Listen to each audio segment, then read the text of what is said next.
Okay, so in this episode, we are hitting the heart of this season. We're talking about the zen of productivity in this season, and what we're trying to do is get away from the traditional approach to productivity, which is be disciplined, crank out a bunch of things, optimize your systems and routines, and really get good at just producing a whole bunch of stuff.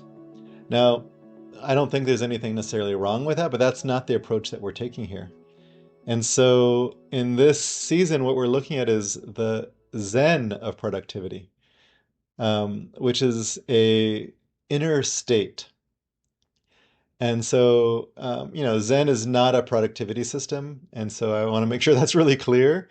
Every time I talk about the Zen of productivity, actually, what I'm really talking about is how do we find balance in our inner state? How do we find peace? How do we find compassion so that we can do the thing that we are here to do, our purpose in life, which, might be helping others. And in the work that I do, I'm here to try and help as many people as possible. And so, given that, how do I actually apply what I've been learning through my meditating and my Zen study and Zen practice so that I can actually deliver my purpose? And so, the thing that I want to talk about is the key to that, and that is your inner state. So this is something that is ignored, and if you talk about, how to get more productive, how to get more, on task, how to get more focused and all of that, we ignore the most important thing in that discussion, which is our inner state.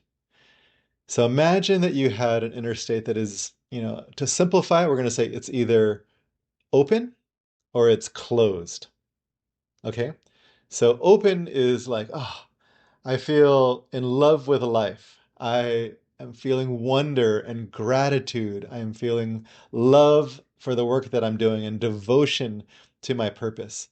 These are examples of openness. There is not an exhaustive list. I'm just letting you know, like, okay, I'm out in nature and I'm feeling so in love with this moment. That is openness, okay? There's a lot of ways that openness can feel, but this would be an example. So, closeness is when you have closed your heart, you have tightened your body, and you are putting on the brakes.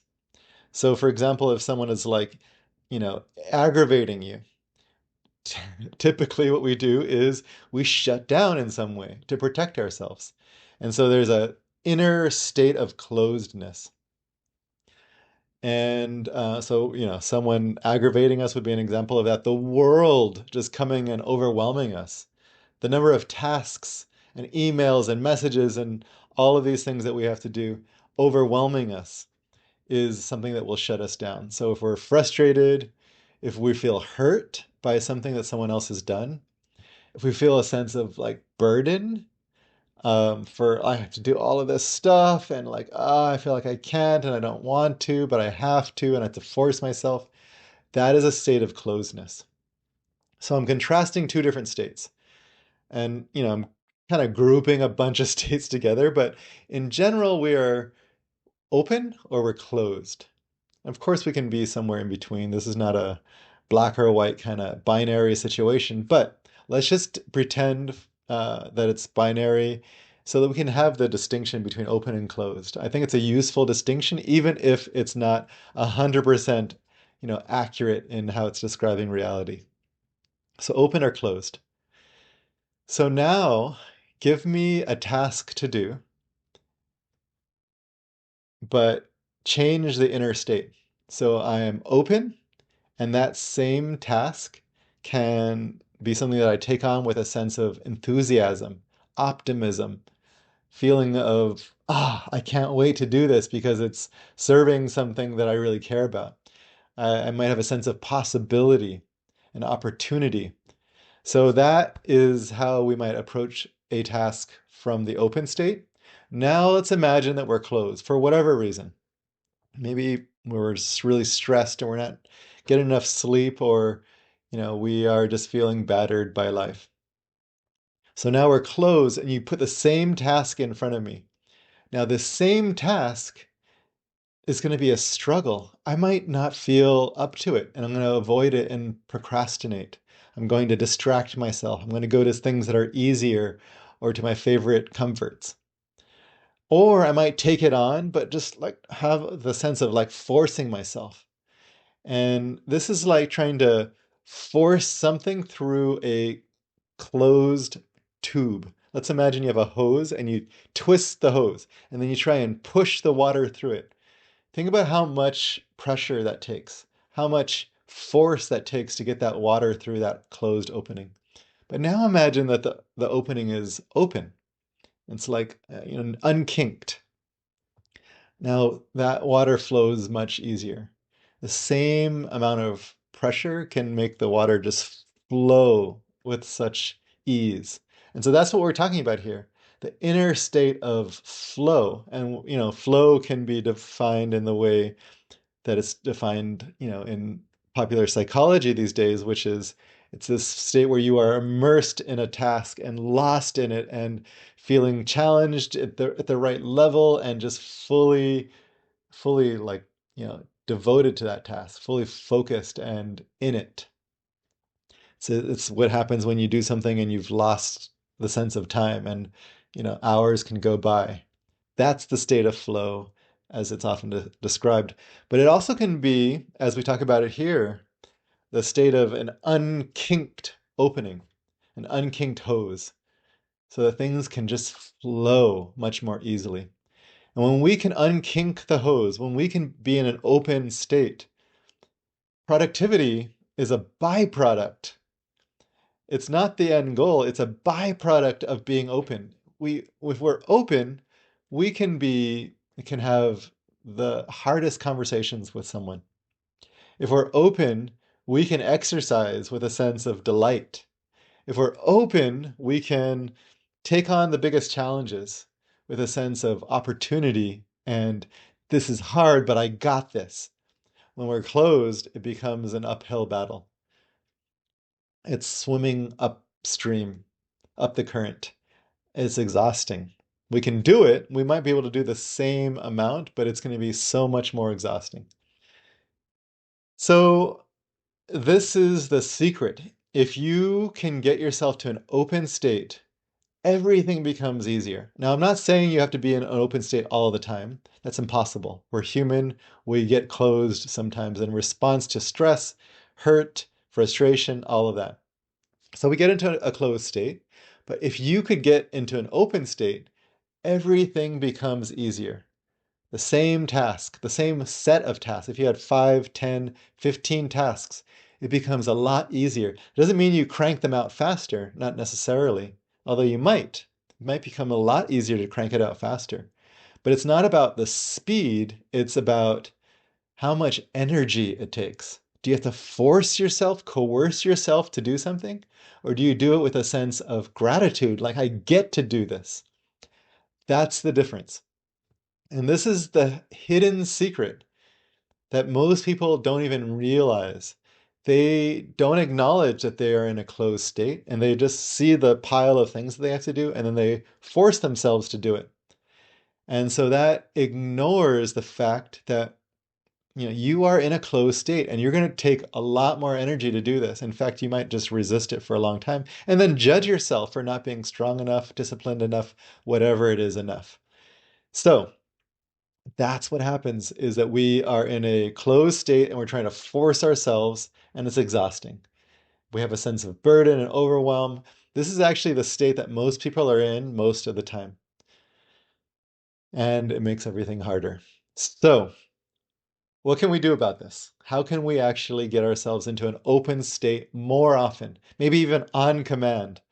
That's not so easy, so I'm not trying to say that's a guarantee here, but it is a possibility that you could get yourself into an open state. So the first thing is you have to recognize what is my state right now? And one of the things you can do is put an important task in front of you and say, I am going to work on this important task. And then ask yourself, how open am I to actually doing that? Do I feel the opportunity in it? Do I see how this is going to move something that I care about forward in a meaningful way, even if it's a small way? Do I see that this is serving the greater purpose or vision or mission that I'm on? Do I see how this is helping myself and others? Do I feel alive in relation to doing this? And if the answer is no, I'm feeling a sense of burden or resistance or I don't want to, that's okay. We're just noticing my state is not open. So we just notice. And what I invite you to do is to be in the practice of feeling what does open feel like versus closed. Are you feeling open right now as you listen to this? Or are you feeling closed? Do you feel like taking on challenges? Do you feel the opportunity in life, the wonder in life? And if so, you're in an open state. And just notice how that feels. So you start to tune in to what openness feels like in the body. And then when you are in a closed state and things feel like burden, or you feel frustrated or resentful or too exhausted to take things on, notice how that feels. And it isn't that one is better than the other. It's not good versus bad, right versus wrong. We have enough of that in our lives. We're just noticing what is. So right now, my state is closed. What does that feel like in the body? So I can start to tune into that state. And it's not it's not just one kind of set of sensations in the body is open and one set of is closed. We're not so binary as that, but there might be a group of experiences that you can group together as open and a group that we can group together as closed. I mentioned some of the experiences. We have labels for those experiences. I'm just going to mention those labels again. So, in the group of experiences that we might call open, we have opportunity. We have possibility, like, oh, I see the possibility in this. We have hope. We have, optimism. We have a sense of aliveness, excitement, adventure, curiosity. We have a sense of opportunity. I think I've already said that. Excitement, purpose, love, compassion. These are things we might group into the open category. And then we have things that we can group into the closed. So, anything where it's frustrated, burdensome, overwhelm, sad is not necessarily always closed, but often when we get sad, we start to close. You can be sad and open. You can be hurt and open. You can be angry and open, but we tend to tighten the body and tighten the mind in response to some of these things. Fear is another one that can be actually very open, but we tend to tighten as a response to fear. So just notice, what does that feel like when I'm feeling afraid? Mm. There's like we tighten in the body, in the torso, tighten in the jaw, tighten in the fists. We tighten against these things. Our our nervous system also responds to these things, and we can and corresponds to these things. So we can say when I am in the kind of fight or flight nervous system, that would be in the closed state. When I'm in the calm, open kind of nervous system, that would be in the open state. So the parasympathetic nervous system would be, huh, I feel calm. I feel like I can actually I'm not feeling really activated in terms of like fight or flight. That would be the parasympathetic, and that would correspond with our open states. Okay, so we want to recognize it, and then we want to learn more about how it feels. And that could be actually a practice you take on for a few days or even a week. I'm just noticing what does open feel like and what does closed feel like for me and my body. Now, if you're in the closed state, you might think, I need to fix this. But actually, before you get into shifting a state, what I want to encourage is a sense of befriending the state. So this would be step 2. First step, recognize what state you're in and start to learn more about it. Second is to start to befriend it. And this could be something you do for those few days or a week where you're actually just learning about noticing and learning what that feels like, the open or closed states. Could you befriend the closed state? So if you're feeling a sense of burden, we might think, oh, I shouldn't feel this. If you're feeling a sense of victimhood, that would be another one. This is happening to, why does life have to be so hard? Slumped over, discouraged. These kinds of feelings are closed, and what we can do, instead of judging them and thinking we need to fix them, is befriend them. And this means, oh, it's okay that you feel this way. This is a part of being human. And could I actually start to bring some curiosity, some compassion, some love to this? And what you'll notice as you listen to those words of the things that I encourage you to bring to the closed state is that these are actually open states. Curiosity, compassion, love. It's a sense of gentleness. We're bringing openness to our closedness, not to fix the closedness, but because it deserves some openness, just like anyone does when they are feeling closed. If we had a loved one who was feeling closed, wouldn't we want to bring friendliness to them as well? Compassion, some love, some just a sense of accepting presence with warmth and like, you're okay as you are, and I'm just here with you, not needing you to change. So just like we might do for a loved one, we're going to do the same thing with our closed state. It is not something that needs to be fixed or changed or shifted or transformed. What if we could just be in that state?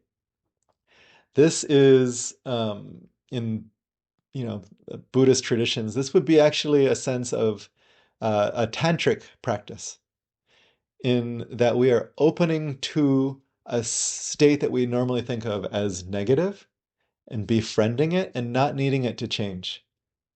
And so, don't equate tantric with sexual, although, you can bring tantric practices to sexual activities. It can be brought to anything, to anger, to sadness, to grief, to pain, to fear. And all of those might be our closed states. And so could you bring that sense of acceptance, friendliness, welcoming, love, compassion, curiosity, even gratitude to your closed state?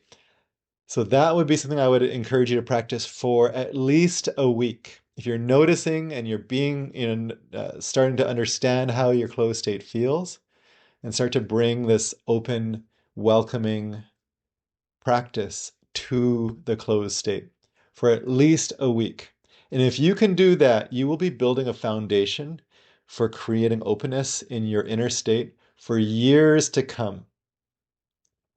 But as long as you think that the negative states are things to get away from, the closed states are things to get away from, to push out, to force, to to not like, to say like, I shouldn't be like this. As long as you're doing that, you will have a much weaker foundation to build openness on. And actually, this is what most people do. They want to get themselves to a state of openness. They might call it peace. They might call it compassion, love, whatever it is they might call it. But they're trying to do that by getting around their closeness, pushing the closeness away, saying, I don't want this. I need to go to that. I don't want a sense of chaos. I need a sense of peace. That's what people try and do, is get to peace by extinguishing chaos, by pushing it away, by like almost violence against it. And that is not how we create peace. And so my encouragement to you is to spend some time, at least a week, maybe 2 weeks, maybe a month, just befriending the closed states. If you can do this, you will be transforming your relationship to the closed states to a big part of yourself, because closeness is us. It is not a thing that we don't want to be. I mean, it might be, but it is not this thing like, I don't want to be closed. I don't want to ever have that state. It is a part of who we are. It's like saying, oh, I want a tree, but without the leaves falling off. No, that's a part of the tree. I mean, of course, there are some trees where that doesn't happen, but we're talking about trees where the leaves fall off. It's like, oh, I want the tree. It's beautiful. I want it to change colors even, but I don't want the leaves to fall off and to look dead. Okay, that's not how the tree works. We are accepting a part of ourselves when we befriend this. Now, if you do that work, what I will promise you is that the closed states actually will last for a shorter time. Now, we don't want to do it for that reason because that is trying to get rid of the closed state. But what you will find is that um, as a result of befriending the closeness, it doesn't actually stick around for as long. That's because we're allowing ourselves to feel it without needing to get rid of it. It's okay to feel closed or burdensome or victimhood or, you know, frustrated or any of those kinds of things. Complaint, full of complaint and negativity, these things we don't want. We don't like that in others, but we start to befriend it in ourselves. It means we just allow that to happen and it doesn't stay around as long. So if you can do that, you will find yourself able to move into an open state much faster, and the closed state relaxes. And that's what happens is this closed opening, it's a tightened opening, will just relax. And all of a sudden it becomes open. And it relaxes because it feels safe to do that. It doesn't feel judged. It's befriended. It feels a sense of love and acceptance. And then it starts to relax. And then what happens is you might close again. You bring some friendliness to that, and it relaxes. And it closes and relaxes. And then it becomes almost like breathing. Not necessarily the same pace as breathing, but closing and opening, closing and opening. It becomes something that is much easier. When we don't want to exhale, we only want to inhale, like we only want openness, not closeness. We don't want to exhale. Well, guess what? We have a hard time breathing because the exhale has to happen for the inhale to happen. But we don't want to, so we like try not to, and actually we're making it much harder to breathe. So what if we could just relax and allow ourselves to open and close at a much more relaxed pace? Okay, so if you can practice with this, what you'll find is you're able to get to an open state much easier. And then all of the things you want to be more productive with, things you want to actually focus on and move forward with some sense of focus and purpose, that becomes a lot easier. Practice with this, my friends. Share with me like how this goes for you. If you have questions, I'd love to hear it. If you have struggles, I'd love to hear it. But if you have progress, if you have learnings from this, I would love to hear it. podcast@zenhabits.net. If you want to email me, that goes to my inbox directly. And otherwise, comment on the YouTube version of this below. I would love, love, love to hear from you, how this goes for you, what you're learning, what questions you have, what struggles you have. I wish you the best of practice with your closeness and your openness. Thanks, my friends.